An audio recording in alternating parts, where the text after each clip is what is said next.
प्रकृति माता है, ब्रह्मा भी माता है, गीता भी माता है। लेकिन इन माताओं की दुर्गति कलयुग के अंत में सबसे जास्ती क्यों हो जाती है?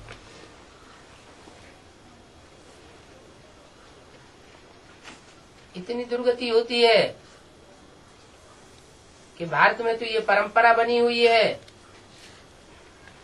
कि बाप मरता है तो बच्चों को वर्षा मिलता है, माता को कुछ भी नहीं मिलता है। ये तो अभी बाप आए हैं तो माताओं का भी हिस्सा बनने लगा, कन्याओं का भी हिस्सा बनने लगा प्रॉपर्टी में। नहीं, पहले तो कन्याओं माताओं का कोई हिस्सा होता ही नहीं था। तो ऐसी अवमानना माताओं की क्यों हुई?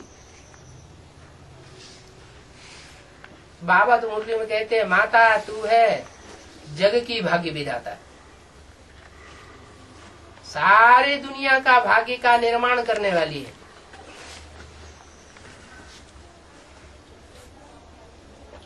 तो जो भाग्यशाली रथ है उसके भाग्य का निर्माण करने में किसका सहयोग होगा? फिर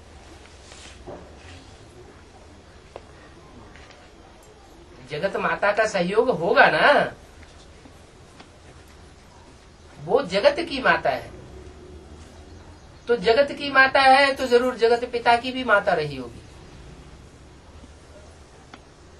यज्ञ के आदि में ब्रह्मा बाबा ने अपने साक्षात्कारों का जो अनुभव है वो डायरेक्ट प्रजापिता को नहीं सुनाया था, बीच में कोई माता निमित्त बनी थी। वो माता निमित्त बनी उन साक्षात्कारों को सुनाने के लिए।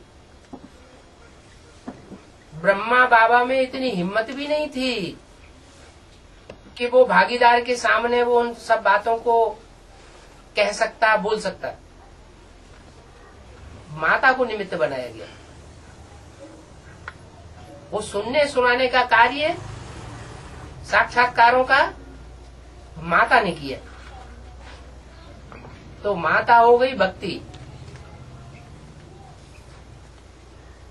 और जिसके द्वारा समझने समझाने का कार्य संपन्न हुआ वो हुआ ज्ञान सागर। लेकिन ज्ञान सागर जो है वो भी सागर तब बनता है जब वो माता का बच्चा बने।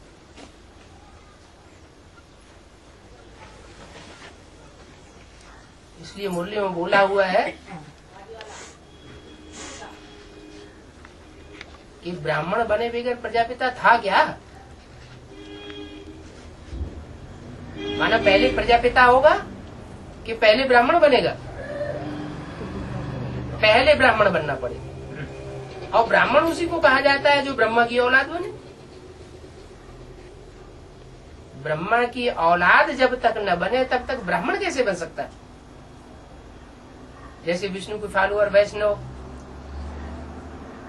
ब्रह्मा के फॉलोअर ब्राह्मण, शिव के फॉलोअर शैव,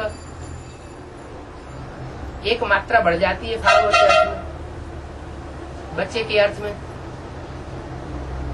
तो ब्रह्मा का जो फॉलोअर बनता है, ब्रह्मा का जो बच्चा बनता है वो ब्राह्मण कहा जाता है, एक मात्रा बढ़ जाती है। पहला ब्राह्मण बनता है, वही फिर पहला देवता बनता है। जो पहला देवता बनता है वही पहला क्षत्रिय बनता है, वही पहला वैश्य बनता है, वही पहला शूद्र बनता है, और वही फिर से ब्राह्मण बनता है। इसलिए भक्ति मार्ग में बोल देते हैं, हनुमान की जब पूजा करते हैं तो बोलते हैं चारों युग प्रताप तुम्हारा है, प्रसिद्ध जगत उजियारा। चारों युगों की आदि में वो आगे आगे जाता है, लेकिन माता को आगे रखना पड़ेगा। यज्ञ के आदि में भी माता आगे थी, मध्य में भी वो माता आगे रहती है, और अंत में भी उस माता का जो मर्तबा होगा संसार में, जगत माता का, वो मर्तबा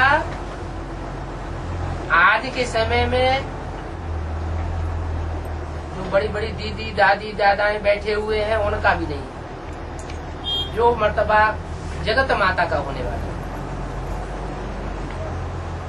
वो मर्तबा देना पड़े, क्योंकि माताओं को ही सबसे ज्यादा नीचे गिराया गया है, माताओं को ही सबसे ज्यादा ऊंचा उठाना पड़े, उनकी रहबरी में पलना पड़े ब्राह्मणों को।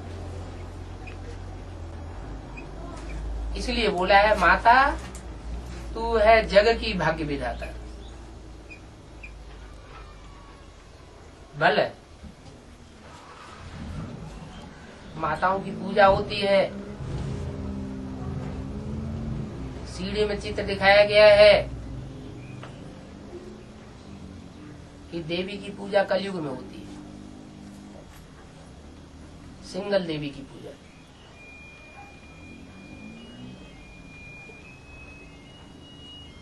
द्वापर युग से देवियों की पूजा नहीं होती है। गणेश और हनुमान की पूजा भी कलयुग में होती है। और पूजा का प्रभाव संसार में और खास करके भारत में इतना बढ़ता है, इतना बढ़ता है, देवी पूजा का, कि देवी के पीछे कोई देवता है वो भी बात भूल जाते लोग। भक्त लोग तो पूरा ही भूल जाते, नारा लगाते हैं जय माता दी, तो उनको बुद्धि में आता ही नहीं कोई इसके पीछे पिता दी भी है।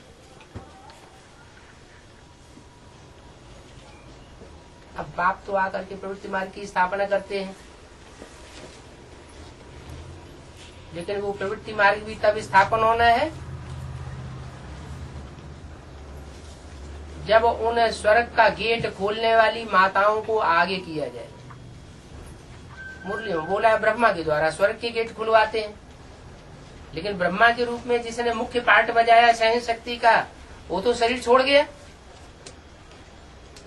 फिर स्वर्ग का द्वार खोलने के निमित्त कौन सी माताएं बनेंगी? जरूर ये रुद्रमाला और विजयमाला में जो भी मुख्य माताएं हैं, वो मुखिया माताओं के रूप में संसार में प्रत्यक्ष होती है और स्वर्ग का गेट खोलने के निमित्त बनती है। वो स्वर्ग का नजारा तैयार होता है जमुना के कंठे पर दिल्ली में।